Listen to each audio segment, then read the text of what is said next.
허환구의 라디오 오늘. 여러분 안녕하십니까, 허환구입니다. 전세 사기 피해자가 극단적인 선택을 하는 경우가 잇따라 발생하고 있습니다. 오늘 새벽 인천에서 30대 여성이 사망했는데요. 조사 결과 이른바 건축왕으로부터 전세 보증금을 돌려받지 못한 피해자였습니다. 건축왕이라 불리는 사람은 지난해 1월에서 7월 사이 인천 미추홀구 일대 공동주택 161채의 전세 보증금 125억 원을 세입자들로부터 받아 가로챈 혐의로 구속 기소가 된 상태인데요. 이 건축왕 피해자 가운데 극단적 선택으로 인한 사망자만 벌써 3번째입니다. 최근 우리 지역 안동과 예천의 다가구 주택에서도 40여 세대 15억 원가량의 전세 사기 의심 사건이 발생해 경찰이 전담팀을 꾸려 수사에 나섰는데요. 이 전세 사기, 깡통 전세 피해가 전국적으로 이렇게 발생하고 있습니다. 더는 안타깝게 목숨을 버리는 피해자가 없어야 할 텐데요. 적극적인 지원책과 구제책이 마련돼야겠습니다. 4월 17일 월요일 라디오 오늘 광고 듣고 시작합니다.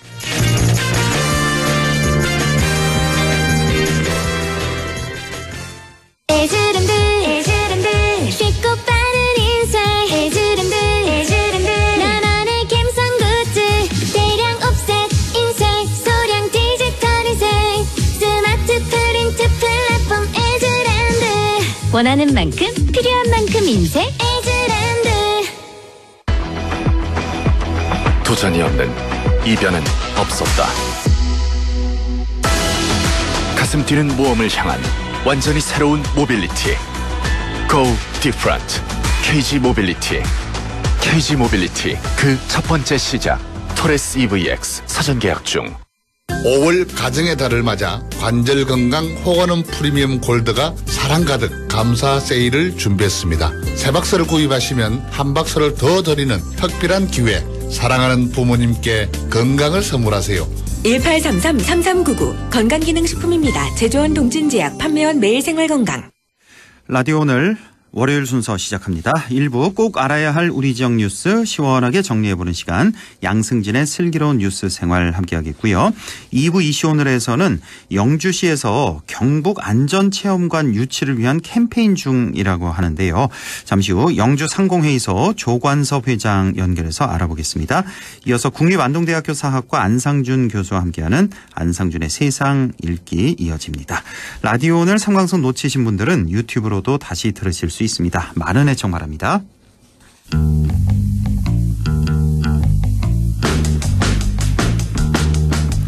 네, 슬기로운 뉴스 생활 영남일보 양승진 기자와 함께하겠습니다. 양 기자님 안녕하십니까?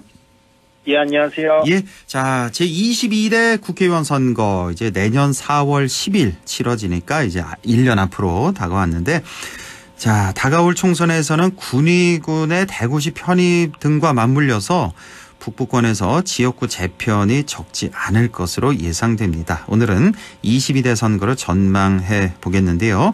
자, 우선 군위군의 대구 편입에 따른 선거구 재편, 이 얘기 좀 한창 했었는데 오늘 한 번 더 짚어보죠. 자, 이거 어떻게 될 것으로 지금 보입니까? 네, 공직선거법상 인구 기준일인 올해 1월 31일자를 기준으로 했을 때 경북 지역의 13개 선거구 중에서 이 인구 기준을 충족하지 못하는 곳이 이제 군위, 의성, 청송, 영덕 선거구인데요. 네. 이 4개 군이 합친 이 선거구의 인구수의 총합이 이제 13만 2,200여 명으로 한 인구수인 13만 5,521명보다가 3,200여 명 정도 모자라는 상황입니다. 아, 현재도 이미 모자란 상태군요. 예. 네네. 그런데다가 이제 군위가 인구가 2만 3,300여 명 정도인데 7월 1일자로 이제 대구시에 편입이 되기 때문에 선거구 조정은 불가피해 보이는 상황이고요. 네. 그래서 이제 지역에서는 이야기 나오는 게 잘 아시겠지만 안동 예천 선거구에서 예천을 분리하는 안과 영주 봉화 영양 울진 선거구에서 울진을 분리해서 의성 청송 영덕에 합하자는 안이 나오고 있습니다. 네, 이렇게 두 가지 유력한 안이 지금 거론이 되고 있는 건데, 자, 선거구 획정은 언제 되는지, 또 그 획정 기준은 또 어떻게 되는지부터 짚어본 다음에 계속 좀 얘기를 나눠보죠. 네, 그 선거구 획정은 국회 선거구 획정위원회에 하는데요. 네. 획정 기준은 뭐 인구 하한을 기준으로 해서 정하게 되고, 그런데 이제 획정 시점은 매번 선거 때마다 달랐습니다. 네. 그 21대 총선 2020년 4월 치러진 21대 총선의 경우에는 당시 이제 국회의장이 못 박은 시점이 2019년 12월 3일이었는데 네. 그거보다 한 20일 정도 늦은 그해 12월 23일 날 처리가 됐고요. 예. 그리고 2016년 4월에 있었던 20대 총선은 선거를 불과 이제 40여일 정도 앞둔 그해 2월 28일 날 처리가 됐습니다. 이때 참 말이 많았잖아요. 어떻게 선거일 네. 40일 전에 선거구가 결정이 됩니까? 그러니까요. 당시에도 뭐 인구 하한 문제라든가 그다음에 뭐 지역 구간 경계 조정 등을 거치면서 이제 선거구 획정이 늦어졌고요. 예. 그 내년 총선의 경우에는 군의군의 뭐 대구 편입 문제, 그래서 선거구를 분리하는 과정에 있어서 안동 예천의 뭐 행정 통합이라든가 이런 부분들도 있기 때문에 북부권만 하더라도 선거구 획정이 제법 적지 않은 진통이 걸릴 것 같습니다. 예. 자, 우선 저번에도 한번 우리 양 기자님이 전해주셨는데 군의가 이제 대구에 편입되더라도 현재 경북의 국회의원 수가 이제 13명인데 이 국회의원 수 전체 이 13명 자체는 줄지 않을 전망이라고요. 네, 작년 9월에 이제 경북과 선거구의 인구를 고려해서 분석을 했는데요. 그랬을 때 이제 총선에서 지역구 국회의원 의석수가 지금과 동일한 253석으로 유지될 경우에는 경북이 현재 12.8석에서 12.9석으로 거의 변화가 없습니다. 그래서 현재와 동일하게 13개. 예, 양 기자님. 예, 네네. 전화 상태가 좀 좋지 않은데. 아유, 죄송합니다. 예, 네. 다시 한번 연결을 좀 해보겠습니다. 계속 중간에 끊겨서 예, 전화 끊어보시고요. 예. 자, 지금 13곳인 경북 지역의 국회의원 수, 그러니까 적정 의석 수라는 거를 내는 게 있는데 현재 경북의 적정 의석 수가 이제 12.8석인데 군의가 대구로 편입이 되더라도 12.69석, 그러니까 약 0.1석 정도 떨어지는 거기 때문에 거의 변화가 없다. 그래서 의석수 그대로 유지될 것 같다. 이런 말씀이시죠? 지금까지. 예, 맞습니다. 예, 이어주시죠. 네, 그리고 시도별 국회의원 선거구는 뭐 선술적인 배분보다는 농어촌 지역에 대한 배려나 뭐 정치적 논리가 우선되기 때문에 의석이 줄지 않을 것으로 보이고요. 네. 그리고 의석수가 줄어도 큰 변화는 없을 것 같습니다. 의석수가 유지되면 이제 어떻게 선거구를 이제 획정하는 게 가장 중요할 것 같은데 이 과정에서는 뭐 게리맨더링, 그러니까 선거구 구민의 생활권을 무시한 채 어떻게 보면 이제 정치인 편의에 따라서만 선거구 획정을 하지 않을까 이렇게 전망됩니다. 이번에도 또 게리맨더링 우리가 많이 들어봤는데요. 게리맨더링이라는 단어. 이게 그러니까 선거구를 막 여기 붙였다 저기 붙였다 막 한다는 거죠. 그러니까 게리맨더링이라는 그렇죠. 말 자체가. 네네. 그러니까 선거구 주민들 생활권 무시한 채 정치인들의 그 편의에 따라서 획정하는 거, 이걸 게리맨더링이라고 하는데 이번에도 뭐 그렇게 전망이 된다는 말씀이시고. 자, 어쩌면은 이 부분은 선거구 인구 하한선 유지를 위해서 어쩔 수 없는 선택인 것 같기는 한데요. 그런데 안동 예천 국회의원 선거구 이거 분리할 것인지, 자, 북부권 주민들 가장 큰 관심 사안이 아닐까 싶어요. 왜냐하면 또 안동 예천이 또 같은 생활권이다 보니까 가운데 그렇죠. 도청 신도시도 있기 때문에 예, 어떻게 보십니까? 뭐 저도 뭐 안동 예천 선거구가 어떻게 될지가 좀 뭐 몹시 궁금하기도 한데 예. 결국은 군의군 편입 이후에 이거를 어떻게 조정을 하느냐, 뭐 울진을 붙이느냐 혹은 예천을 붙이느냐, 이 부분이 쟁점이 될 것 같습니다. 그 지역 정치권 입장에서는 기존의 국회의원 의석수 13석을 유지하기 위해선 인구 5만 명 수준의 예천이나 울진 중 한 곳을 이 선거구에 붙여야 되고요. 예. 안동 예천 선거구나 영주 봉화 영양 울진 선거구에서 각각 뭐 예천이나 울진이 떨어지더라도 두 곳 모두 인구 하한 기준인 13만 명 이상은 유지를 할 수가 있습니다. 두 곳 다? 예, 어느 한 곳이 떨어져 나가도 상관없다. 안동은 단독 선거구로 해도 15만 명의 인구 유지가 가능하고요. 그렇죠. 영주 봉화 영양 같은 경우에도 충분히 이제 뭐 13만 명 이상은 가능을 하기 때문에. 예. 네. 그래서 이제 예천을 조정하는 안은 뭐 경북도청 신도시, 뭐 안동 예천 간의 이제 행정 통합 시도는 차치하더라도 이제 도청 신도시를 매개로 해서 두 시군이 이제 단일한 생활권이 형성돼 있는 곳이기 때문에 분리가 곤란하다는 의견도 적지 않습니다. 그렇기 때문에 앞으로 1년간 더 많은 논의가 필요해 보입니다. 예.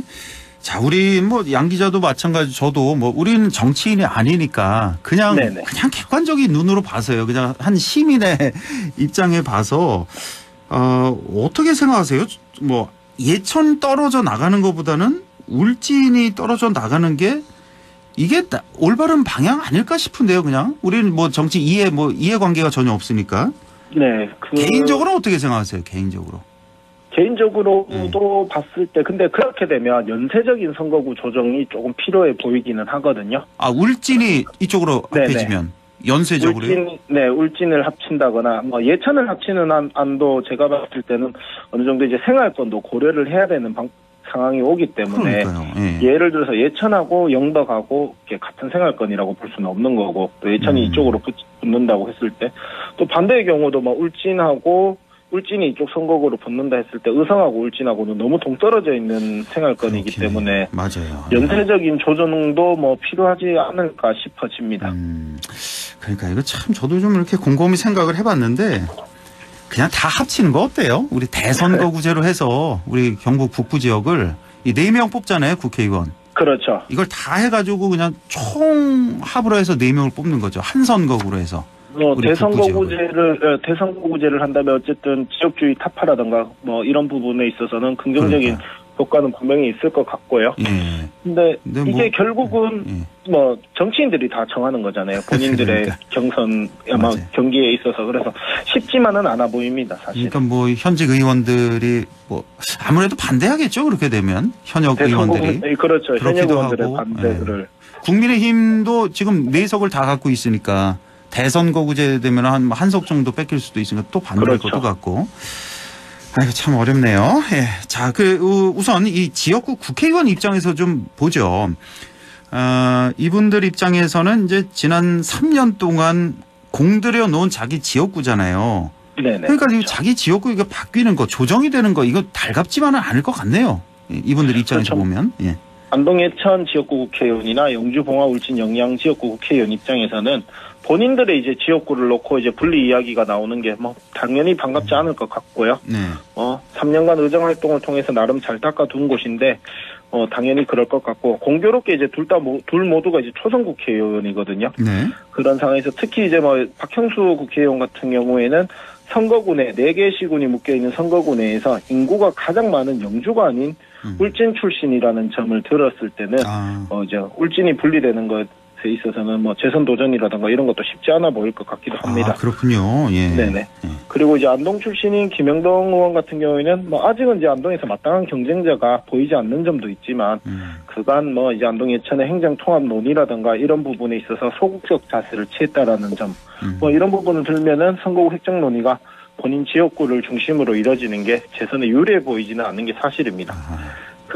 그래서 이제 지역 정가에서는 앞으로 이제 지역 선거구의 조정 실무를 맡는 국회 정치개혁특별위원회 위원 자리에 두 국회의원들이 눈독을 들일 것이다. 이런 분석도 이제 적지 않습니다. 그렇군요. 선거구 조정 실무를 이제 이른바 정개특위 여기서 이제 맡는 건데, 그러니까 저 김형동, 박형수 의원이 이제 여기 이 위원 자리에 눈독을 들인다. 그래서 여기 이제 위원 들어가면 자기 선거구는 이제 변함없이 조정 없이 가도록 뭐 그런 시각도 있는 거군요. 그러니까 네, 그렇죠, 이런 분석도 맞습니다. 있습니다. 자, 반대로 도청 신도시 조성 이후에 인구가 늘어난 예천 지역의 경우에는 분위기가 조금 다를 것도 같은데, 자, 안동과 분리 후에 의성, 청송, 영덕 선거구로 편입을 희망하는 그런 시선도 많이 있다고요. 그 예천 같은 경우에는 뭐 제9대 국회의원 선거 이제 찾아보니까 1971년도였거든요. 예. 이때부터 해서 19대 총선이 있었던 2012년까지 뭐 40년 가까이를 문경이랑 같은 선거구를 썼고요. 문경 예천 이렇게 같이요. 네네. 예. 그리고 20대 총선에는 이제 문경에다가 영주를 더했고, 20대 총선 이제 2016년에는 문경에다 이제 영주까지 더했고, 그리고 뭐 2020년에는 안동으로 또 안동과 이제 같은 선거구로 또 묶였고요. 그래서 이번에 뭐 선거구가 개편되면 19대 총선 이후로 계속 연속적으로 이제 뭐 다른 시군과 같은 선거구로 묶이는 기록도 세우게 될 것 같은데. 그런가요? 네. 4회 연속으로? 그렇죠. 4회 연속으로. 계속 변화가 있었군요. 네. 근데 이제 예천 입장에서는 의성, 청송, 영덕의 인구가 예천보다 적다는 점을 들어서 지역 출신의 국회의원을 배출할 수 있을 것이다. 뭐 이런 기대도 있는 것 같아 보입니다. 그래서 뭐 예천 출신의 여러 인물들이 총선 출마 하마평에도 뭐 오르고 있습니다. 현재. 아, 그런 게 또 있군요. 그러니까 의성, 청송, 영덕으로 예천이 가서 붙는다면 인구가 예천이 가장 많으니까. 그렇죠. 아, 예천 출신의 국회의원 배출할 수 있지 않냐. 아, 이런 시선이 또 있는 거군요. 네네. 알겠습니다. 그런데 예천의 경우에는 이 신도시 조성의 영향으로 그러니까 야권, 민주당 지지도도 아주 강한 곳으로 알려졌잖아요. 그 작년에 지방선거에서 예. 도지사 선거를 기준으로 했을 때 신도시가 이제 조성돼 있는 예천군 호명면 선거구만 유일하게 이제 민주당 후보의 지지도가 높았거든요. 아, 그랬나요, 참? 네. 아, 맞아요. 기억납니다. 그 네. 임미애 후보가 이철우 후보를 앞선 이겼죠. 곳, 유일하게 앞선 곳, 네. 예천군 호명면 신도시 지역이다. 네. 예. 그리고 작년에 뭐 또 지방선거 때 이제 신도시를 지역구로 하는 민주당의 이제 예천군의원도 배출이 됐었고요. 예. 뭐 신도시가 조성된 호명면 인구가 뭐 5만 명인 예천 인구의 절반에 가깝기 때문에 선거구 조정과는 별개로 만약에 예천 출신 인물이 보수 정당의 공천을 받더라도 곧 당선으로 직결되는 건 아닐 수도 있다. 뭐 이렇게 보여지기도 하거든요. 예. 뭐 사실 신도시 주민들이 예천 출신이 아닌 경우도 다반수고 또 젊은 세대들이 많기 때문에 민주당 그러니까 야권 지지 성향도 강하고 그래서 정치 공격적으로 봤을 때 선거군의 인구가 가장 많다는 것이 절대 유리하게 작용을 하지 않을 것이다. 이거를 이제 증명해 줄 수 있는 선거구가 뭐 제가 봤을 때 예천이 이제 의성, 청송, 영덕과 합쳐졌을 때 오히려 이런 부분들을 증명해 주지 않을까 보여집니다. 예. 그리고 또 만약에 합쳐진다 했을 때 일단 삼선에 도전할 현역 김희국 국회의원의 고향이 선거군의 예천 다음으로 인구가 많은 의성이거든요. 예. 그런데다가 뭐 예천의 야권 지지 성향 이런 것들을 고려하면 어쩌면 이제 이 선거구가 예천의 의성 청송 영덕이랑 합쳐졌을 때 지역 내에서 가장 격전지가 되지 않을까 이렇게 전망됩니다. 그렇군요. 그러니까 예천이 의성, 청송, 영덕 쪽으로 붙어도 뭐 그렇게 뭐 떼놓은 당상이다 이것까지는 아니다. 그렇죠? 네, 예, 그렇죠. 변수가 있을 수 있다는 말씀이시고 북부권에서는 선거구 획정 논의와 사실상 무관한 곳이 바로 이제 문경 상주밖에 없는 것 같습니다. 보기에도 여기 이제 이미자 의원 선거구인데 이곳은 지금 어떻습니까? 분위기가 판세라든가. 예. 뭐 현재 상황에서 북부권 중에서는 유일하게 뭐 내년 총선 판세를 전망할 수 있는 선거구가 이곳 하나뿐인 것 같기는 한데 네. 다양한 말이 나오고 있습니다. 뭐 선거가 1년 남은 시점에서 뭐 조심스럽기는 하지만 일단 이미자 의원이 입각설도 뭐 적지 않게 흘러나오고 있고요. 예. 네, 그리고 국민의힘 내에서는 여러 후보들이 자천타천으로 거론이 되고 있습니다. 그래서 정부의 개각이 뭐 내각을 이제 교체하는 시점이 정부 출범 한 1년 반 정도 지난 시점에서 통상적으로 한번 이뤄졌던 점을 고려를 하면 올 연말이 될 텐데 예. 이렇게 되면 뭐 입각을 조건으로 한 현역 의원 교체 가능성 전혀 배제할 수는 없어 보이고요. 그래서 뭐 낙하산 공천 이야기도 조금씩은 나오고 있는 것으로 알고 있습니다. 그러니까 벌써부터 나왔잖아요. 뭐 검찰 네네. 출신, 예, 뭐 그렇죠. 수십 명 공천설, 뭐 이게 뭐 다 아는 그런 비밀이고. 그러니까 우리 지역의 현역 의원 4명 모두 지금 뭐 공천 장담할 수 없는 거예요. 다 못 받을 수도 있는 그런 상황인 겁니다.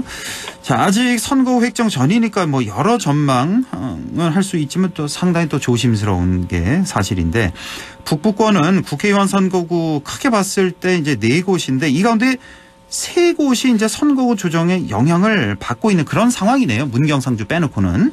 그렇죠. 뭐 예. 안동은 단독 선거구로 돌아가느냐 아니냐. 네. 그래서 이 결과에 따라서 안동 예천 행정통합 논의가 이제 새로운 전기를 맞게 될 것으로 보이고요. 그리고 뭐 아까 말씀드린 것처럼 울진이 조정이 된다 하면 이제 지역 내의 연쇄적인 선거구 조정도 불가피해 보이기는 합니다. 그 2020년 총선에서 안동 예천이 같은 선거구를 쓰게 된 게 결국은 북부권 주민들이 같은 생활권을 기준으로 해서 선거구를 획정해달라 이런 요구 덕에 이뤄진 거거든요. 맞아요. 예. 그런데 다시 이번에 뭐 조정 가능성이 제기되는 것 자체가 의성 유지를 위해서 정치권의 입맛에 따라 조정된다는 시각에서 뭐 자유로울 수 없어 보입니다. 그래서 선거가 이제 총선이 1년 앞으로 다가온 상황인데 선거구 획정을 최대한 이제 독에 매듭짓는 게 중요해 보이고요. 근데 이 과정에서 이제 주민 생활권을 최대한 반영을 한 조정이 반드시 이뤄져야 할 것 같습니다. 예. 그래서 정치인 입맛이 아니라 주민 입맛에 맞는 선거를 위한 첫걸음을 뭐 디뎌야 할 것으로 보여집니다. 네, 중요한 말씀 해주시네요. 정치인 입맛이 아닌 주민 입맛에 맞게 선거구를 조정해야 된다. 예. 자, 지금까지 영남일보 양승진 기자와 함께했습니다. 고맙습니다. 네, 감사합니다. 네, 라디오 오늘 잠시 후 2부에서 뵙겠습니다.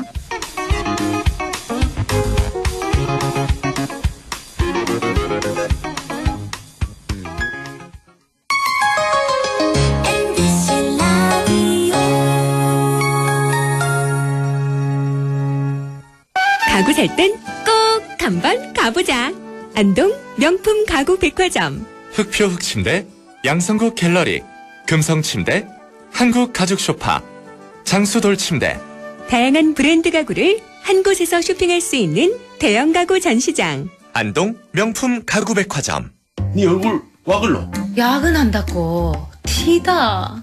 네 월급은 와 글러? 최저임금은 안 오르지. 물가는 오르지. 내가 진짜 박스 죽겠다. 물가는 내리고 최저임금은 올리고 민주노총 경북지역본부가 앞장서겠습니다. 1577-2260. 미래에셋증권은 생각했어요. 해외 투자라고 큰돈 들지 않았으면, 그래서 실시간 미국 주식 소수점 매매, 밤점 살찌는 사람은 없었으면, 데이마켓, 호가창도 다 보였으면. 나스닥 토탈뷰. 국내 주식처럼 편해진 해외 투자. 미래에셋증권에서 확인해보세요. 원금 손실에 유의하시고 투자장 상품 설명서 및 약관을 꼭 읽어보세요. 인사하는 거 정말 힘들지. 감사하단 말 정말 힘들지.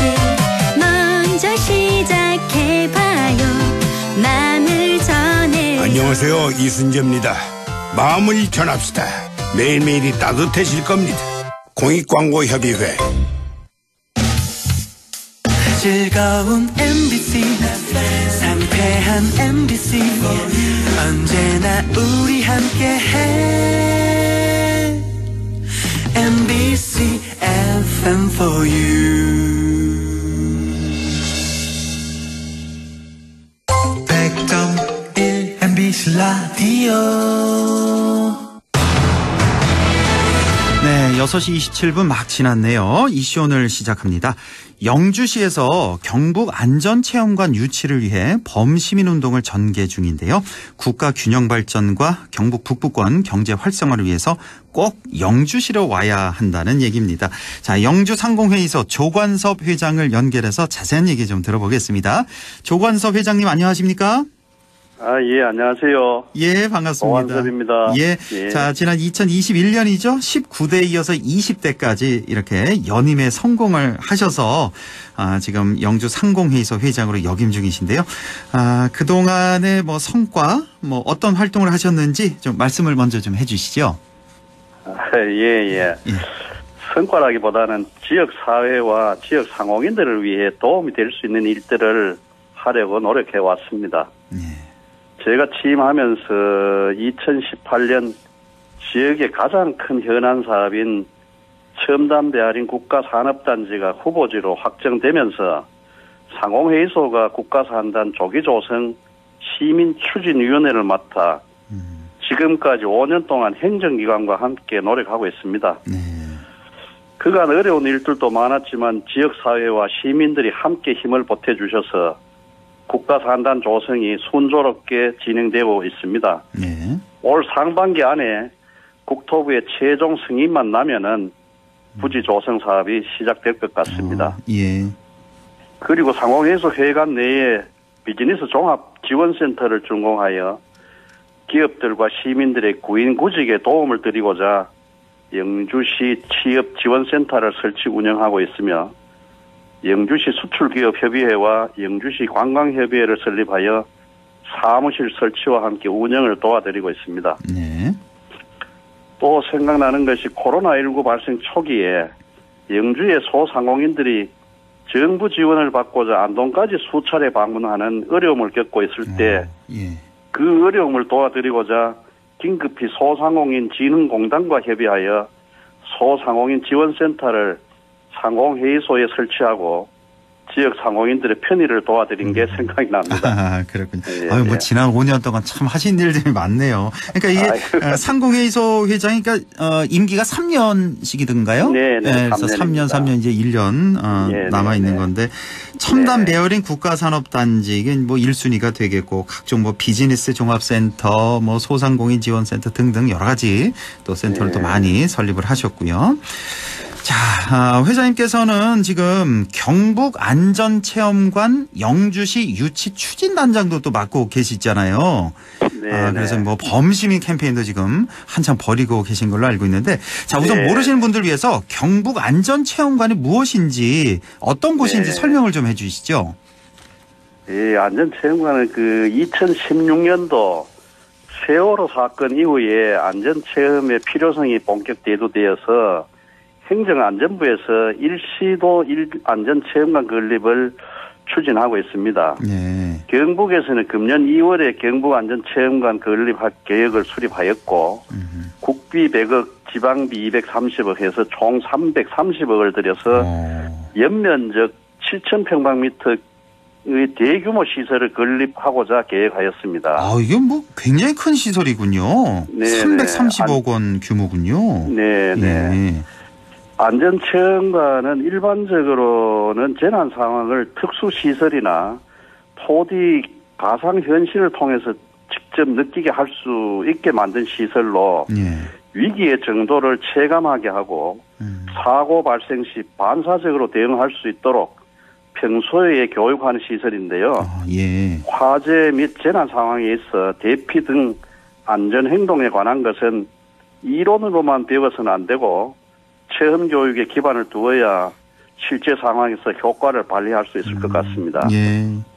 경북안전체험관에는 지진, 화재, 태풍, 급류, 교통, 항공기 사고, 화학 사고, 방사능 등 다양한 재난 형태를 적용한 대피 교육 시설을 계획하고 있고 기존에 없는 재난 상황 교육 프로그램의 개발도 검토 중인 것으로 알고 있습니다. 현재 전국에 13개의 소방안전체험관이 있지만 현재 경북은 없는 실정이라 경북안전체험관이 영주에 설립될 수 있도록 추진하고 있습니다. 그렇군요. 그러니까 우리 재난사고, 각종 재난사고 발생 시 이걸 반사적으로 대응할 수 있도록 평소에 이제 교육하는 그런 시설. 학생들은 체험할 수 있는 교육도 하고 학생들은 반드시 좀 거쳐가야 할 그런 시설이군요. 네, 그렇죠. 학생뿐만 아니라 우리 성인도 마찬가지고요. 네, 그렇습니다. 현재 그러니까 17개 시도 중에 13개 시도에는 이게 있나 보네요. 지금 이제 4개 시도가 없는 건데 이제 경북이 그 4곳 중에 한 곳. 그래서 이제 여기는 이제 유치하려고 영주가 발빠르게 이제 뛰고 있는 건데, 자, 경북 안전체험관이 영주시로 꼭 와야 하는 그 이유는 무엇이고, 영주시로 만약에 오게 된다면 어떤 효과를 기대해 볼 수 있을까요? 그 안전체험관, 소방이 운영하는 안전체험관 외에 경북교육청이 운영하는 경주학생안전체험관도 있고 기업이 운영하는 포항의 포스코 안전센터가 있습니다. 있는데 이 소규모 시설이다 보니 경북 도민들이 대구 시민 안전 테마파크를 많이 이용한다고 알고 있습니다. 대부분의 사업이 그렇지만 안전체험관 건립도 초기에는 수혜 인구 중심으로 사업을 시행하다 보니까 대도시 인근에는 시설들이 이미 있으나 안전 소외 지역인 지방도시에는 없는 실정입니다. 국회 타당성 연구 보고서에 따르면은 이동이 불편한 어린이, 장애인, 노인 등 안전 소외 계층을 감안한 건립 대상지 선정이 필요하고 지역적 안배가 필요하다는 연구 결과가 나와 있습니다. 지방 소도시로 예로 들면은 인구 2만 6천여 명의 전북 임실군이 전북 119 안전체험관을 유치한 데 성공했습니다. 전북에서는 임실이 유치를 했군요. 임실군이. 인구가 2만 6천여 명인데요. 그래요. 지역 관광 자원과 연계해서 매년 10만 명 이상 체험객이 임실군을 방문하는 성공 사례를 보았을 때 세계의 문화유산으로 지정된 부석사와 소수서원 등 관광 자원이 풍부한 영주시가 적지인 것으로 판단됩니다. 그리고 영주시는 경북도청 신도시에서 20여 분 거리에 있고 안동시, 예천군, 봉화군, 영덕군, 울진군, 영월군, 단양군 등 인접 도시 주민들의 안전교육을 담당하는 거점으로 위치가 적당하다고 생각합니다. 동서국도망, 중앙고속도로, KTX 등 교통접근이 용이하다는 장점도 있습니다. KTX 복선화 공사가 마무리되면은 서울에서 풍기역까지 1시간 거리로 기존에 없는 새로운 재난 상황을 적용한 특화 시설로 건립하여 서울과 경남 지역민들도 영주로 와서 안전 체험을 활용할 수 있을 것 같습니다. 아, 예, 그렇겠네요. 이제 뭐 영주 하면 또 지리적으로 교통이 굉장히 또 사통팔달 교통이 있으니까, 예. 네네. 그래서 뭐 꼭 우리 경북 북부 지역뿐만 아니라 뭐 북부 지역도 다 이제 영주 쪽으로 가기 쉽고, 충북 쪽에서도 오기 쉽고, 뭐 강원도도 또 가깝고요. 그러니까요. 예. 충남도 가깝고 하다 보니까 예. 아주 지리적으로 우수하다. 예, 아주 장점이 있다. 그런 말씀이시고.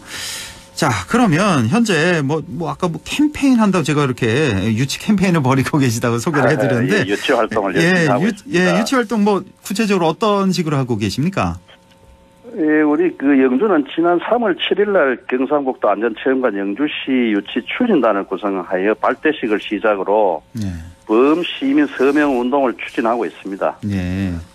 시민들의 자발적인 참여를 위해서 유치기원 현수막 릴레이를 시작했는데 서명 인원이 3만을 넘었고 시내 곳곳에 유치기원 현수막이 300여 장이 개첩되어 있습니다. 아, 서명 인원 3만. 이거 영주 시민들만 3만이에요? 예, 그렇죠. 영주 시민이 한 10만 정도 되잖아요. 굉장히 많이 받으셨네요. 뭐 대단한 열의를 가지고 참여해 주고 계십니다. 예. 지난 3월 30일에는 원당로 5일장에서 유치 캠페인을 열어가지고 200여 명이 시장 내의 시민들 대상으로 홍보 활동을 펼쳤고 4월 2일 소백산 마라톤 대회 행사장에서 서명 및 홍보 활동을 했고 관련 기관과의 협력과 시도의원, 국회의원 등 정치적인 노력도 함께 하고 있습니다. 아, 그렇군요. 예, 이렇게 아주 열심히 우리 영주 상공회에서 조관섭 회장을 중심으로 해서 이 유치 추진단이 열심히 하고 계시네요. 네. 아, 혹시 이게 저 유치 그 확정 결과가 언제쯤 발표가 되는 건가요? 아마 곧 발표될 걸로 알고 있습니다. 아, 곧 뭐 예를 들어 뭐 한 달 이내 그 정도로? 예, 그럴 것 같습니다. 아, 그렇군요. 예. 네네. 아, 자, 영주시는 이미 지난해 8월부터 안전체험관 네네. 설립 타당성 연구 용역도 실시했다고 들었는데 그 연구 용역 결과가 어떻게 잘 나왔나요? 네네. 그 용역이 완료되었고요. 용역 결과 그 안전체험관 부재 지역인 경북 북부 지역 시군의 안전교육과 단양, 영월 등 강원, 충청 일부 지역의 안전교육 거점으로 영주시가 최적지로 판단되었습니다. 또한 풍기역 풍기 IC에서 가깝고 소수서원과 부석사 길목에 위치한 선비세상 부지 내에 추가 확장성도 있어서 최적의 장소로 제시되었습니다. 그리고 소백산 권역 자연자원, 유네스코 문화유산, 관광자원과 연계 활성화가 기대되며 폐기 지역 개발을 통해 북부 지역 경제 발전에 큰 효과를 낼 수 있을 것으로 예상됩니다. 아, 그렇군요. 그러면 현재 이제 유치하려고는 그 위치가 있잖아요. 부지가 네네. 혹시 그 선비세상 뭐 그쪽인가요? 네네. 예, 선비세상과 붙어 있습니다. 아, 붙어 있어요. 바로 선비세상 옆에. 거기 뭐 이렇게 시유지가 좀 이렇게 확보가 돼 있나요? 예, 많이 확보가 돼 있습니다. 아, 그렇군요. 그 뭐 부지에 대해서 또 간단히 좀 설명을 해주신다면요. 예, 부지는 이제 영주시의 그 선비세상이 작년 9월에 개장했습니다. 예. 선비세상 일대 영주시 소유 부지를 충분히 확보하고 있고 약 3만 평의 부지를 영주시가 안전체험관에 제공하기로 했습니다. 아, 그래요? 예. 네네. 선비세상을 개발하면서 국토이용계획 수립과 전기, 수도 등 기반 시설 인입을 마친 상태라서 안전체험관 건립하게 되면 국토이용계획 변경 절차 후에 비교적 쉽게 개발할 수 있다고 합니다. 아, 그렇군요. 뭐 부지 문제도 뭐 전혀 문제될 게 없고 아주 영주시장님도 지금 적극적으로 유치하려고 하시는 거죠, 지금 같이 시와 함께. 열의가 대단합니다, 지금. 그렇죠. 예. 자, 그러면 끝으로 우리 지역민들에게 당부하고 싶은 말씀, 뭐 부탁의 말씀 있다면 좀 전해주시죠. 아, 네. 제가 만난 시민 100명이면 100명 모두가 영주시의 안전체험관이 꼭 필요하다고 말씀하시는데요. 이번에는 꼭 유치에 성공해야 한다고 요구하고 있습니다. 그만큼 영주 시민들에게는 절실하고 최근 다른 시군에서도 뒤늦게 유치에 참여하고 있어서 시민들의 염려가 좀 큰 상태입니다. 아, 그래요. 예. 저희 추진단에서 최선을 다하고 있으므로 시민들이 간절히 원하는 만큼 좋은 성과가 있을 것이라고 말씀드리고 싶습니다. 우리 영주시가 행복하고 안전한 도시가 될 수 있도록 함께 노력해 나가자고 말씀드리고 싶습니다. 예, 감사합니다. 알겠습니다. 네. 아니 지금 영주가 이렇게 오래전부터 노력하고 있는데 뒤늦게 다른 시군에서 참여하고 지금 혹시 네. 가장 유력한 후보지는 어디예요? 영주가 가장 유력한 상황입니까? 네, 아마 영주로 오지 않겠나 그래 진단이 거의. 됩니다. 그 뒤늦게 참여하고 있는 시군은 어디가 또 있나요? 구미시가 아마 뒤늦게 뛰게 된 걸로 알고 있습니다. 구미가 또 이제 경쟁 시군이 되겠군요. 네네. 구미는 바로 옆에 대구 있는데 뭐 대구에도 있잖아요. 안전체험관이. 그렇죠. 너무 붙어 있으니까 안 됩니다. 그렇죠? 우리 북부 맞습니다. 지역과 또 뭐 강원, 충청 다 아우르는 영주로 오도록. 예. 네네. 좋은 소식 있으면 또 저희 또 MBC 뉴스를 통해서도 또 보도를 저희가 또 해드리고. 아이고 감사합니다. 예, 기회가 되면 또 라디오를 한 번 더 연결하도록 하겠습니다. 예. 자, 오늘 MBC에도 적극 지지를 부탁드립니다. 예, 알겠습니다. 예, 지금까지 네네네. 예, 영주 상공회의소 조관섭 회장이었습니다. 회장님 고맙습니다. 아이고 감사합니다. 네. 네.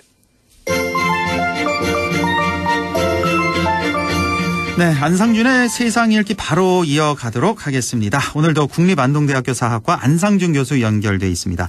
교수님 안녕하십니까? 네, 안녕하세요. 예, 오늘 어떤 얘기 준비하셨습니까?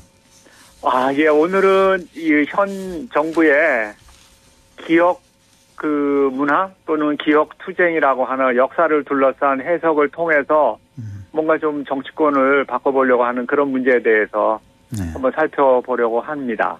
예. 그래서 조금 어렵게 들리실지 모르겠는데 지금 이제 예전에 그러니까 작년에 대선 때 윤석열 대통령 후보는 광주나 제주, 안산과 같은 이런 우리의 사회적 갈등을 안고 있는 지역을 다니면서 사회 통합적인 메시지를 이렇게 던지고 그러면서 이제 선출직 경험이 없는 대통령 후보에 대해서 사람들이 좀 색다르게 평가를 했었거든요. 그렇게 조금 이렇게. 예. 그런데 1년 만에 지금 완전히 좀 분위기가 완전히 바뀌어가지고 지금은 좀 극우적인 색채에 가깝지 않나 그런 생각이 들고 그래서 1년 만에 이렇게 확 바뀐 게 뭔가 정치 혐오, 그러니까 계속 정치인에 대한 수사를 통해서 정치 혐오를 부추기고 또 한편에서는 보수적 역사 인식으로 지금 이제 이념 갈등 또는 또 기억에 관한 갈등을 부추기면서 뭔가 좀 이렇게 전국을 주도하려는 움직임이 있는데 오늘은 그와 관련해서 이승만 기념관 건립 얘기가 나와서 내일 모레가 4.19인데 이게 조금 좀 살펴볼 지점이 있는 것 같습니다. 그래요. 오늘은 이승만 기념관 건립 추진의 어떤 뭐 문제점이라든지 뭐 의미 이런 걸 좀 살펴보도록 하겠습니다. 처음에 우리 안상준 교수님이 뭐 기억 뭐 이런 말씀을 하셔서 어제가 4.16이었잖아요. 4.16 기억식이 있었기 때문에 또 그 얘기를 해주시나 했는데 오늘은 자, 이승만 기념관 관련이 전혀 없지는 않죠. 그러니까요. 네. 자, 그런데 전 대통령의 기념관 건립을 국가보훈처에서 추진하는 경우는 그동안에는 없었다고? 이게 무슨 말입니까? 이게 국가기념관 건립 사업은 행정안전부 소속의 일입니다. 원래 행안부에서 했는데? 네네. 이번에는 국가보훈처에서.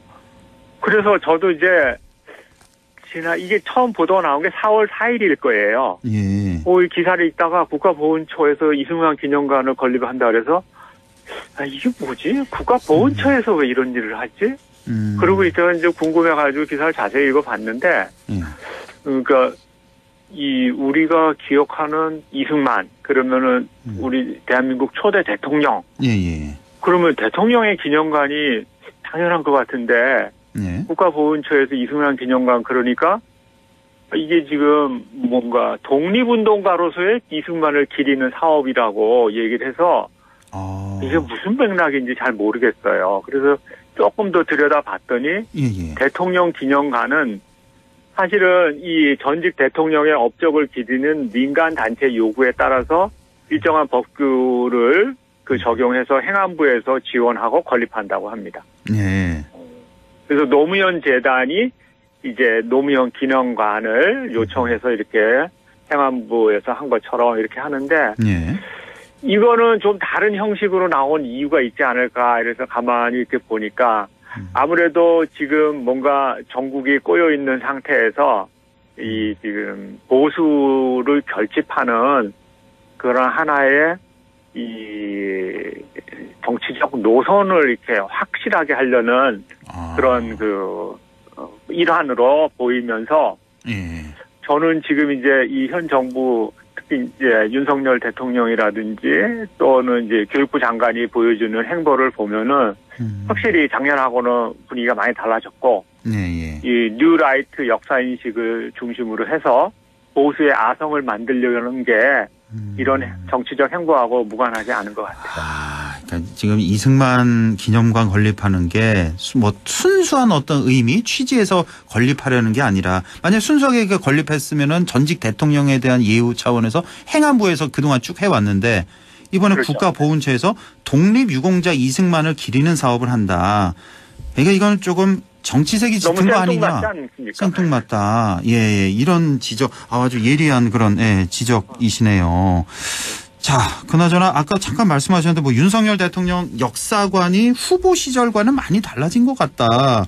이런 말씀해 주셨는데 하긴 그렇습니다. 그 후보 시절에 그 김종인 비대위 시절에 뭐 호남 자주 찾았잖아요. 광주에도 가서 뭐 무릎도 꿇고, 그러면서 뭐 지켜보는 국민들로 하여금 상당히 또 감동도 줬고요. 사실 그게 사실입니다. 감동도 많이 줬고, 이제 좀 좌우 진영 좀 화해 제스처가 좀 나오나 싶었는데 사실 요즘 뭐 대통령이나 뭐 우리 여당에서 하는 행보를 보면은 전혀 딴판인 경우가 좀 많은 것 같아요. 그러니까 그 작년에 그 후보 시절에 보여주는 거는 이제 사회 통합적인 그런 정치를 하겠구나 이렇게 생각했는데 1년 동안 보여준 거는 편가르기 정치에 아주 고수인 것처럼 보입니다. 그래서 올해 이제 4월 달이 되면은 보통 이제 우리가 4.3 뭐 4.19 또 그 전에 이제 4.16 뭐 세월호 참사 그리고 다음 달에 가면은 5.18 뭐 이렇게 해서 60까지 이렇게 4, 5, 6 해서 사실은 이제 정치의 계절이 있고 기념식의 계절이라고 할 만한데 작년에 거의 다 갔거든요. 그런데 이제 올해는 4.3 기념식부터 참석하지 않으면서 이제 뭔가 좀 제주도민들에게 약간 좀 배신의 메시지를 던진 것처럼 보이면서 요번에 어제 그 4.16 그 세월호 기념식에도 교육부 장관이 안 갔고 엉뚱한 데 가 있고 또 세월호와 관련된 교육부의 공문을 보면은 이제 뭐 뭔가 이렇게 세월호 참사 기억을 지우려고 하는 그런 게 너무나도 역력하게 드러나고 있는데 이거 좀 왜 이랬냐 뭐 교육부 장관한테 물으면 특별한 이유는 없다. 국민들은 황당하잖아요. 그렇죠. 이런 해명들이. 좀 지금 그런 상황에서 이게 지금 이승만 그 기념관 건립도 일종의 좀 반동적인 기억 투쟁 이런 게 아닐까 생각을 하면서 좀 더 좀 들여다봤습니다.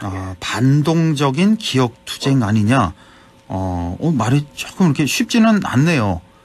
조금 더 설명을 좀 그러니까 해주신다면. 민주주의 역사에서 이제 한국이 선진국에 갔다는 거는 그러니까 우리가 이제 흔히 대한민국이 식민지를 겪은 나라 중에서 처음으로 이제 선진국이 됐다 그러는데 그건 두 가지거든요. 하나는 경제 성장을 통한 그러니까 산업화. 그리고 이제 또 하나는 민주화를 통한 정치적인 성장. 이 두 가지인데 산업화, 그 민주적인 그 투쟁에서 가장 중요한 게 4.19 민주혁명이거든요. 근데 지금 이승만이라는 초대 대통령을 끌어내린 사건이 4.19 민주혁명인데 이승만 기념관을 짓겠다고 하는 거는 이 4.19에 대한 기억을 좀 이렇게 지우겠다는 의도가 있는 게 아닌가. 또 그런 좀 불순한 의도가 저한테는 좀 느껴집니다. 그렇군요. 그러니까 결국 향후 이제 1년 앞으로 다가온 총선에서도 그렇고 또 지금의 전국 주도권 장악을 위해서도 그렇고 이런 이유에서 불손한 이런 의도로 이승만 기념관 건립을 추진하는 거 아니냐. 이렇게 평가를 하신다는 거군요. 그러니까. 네.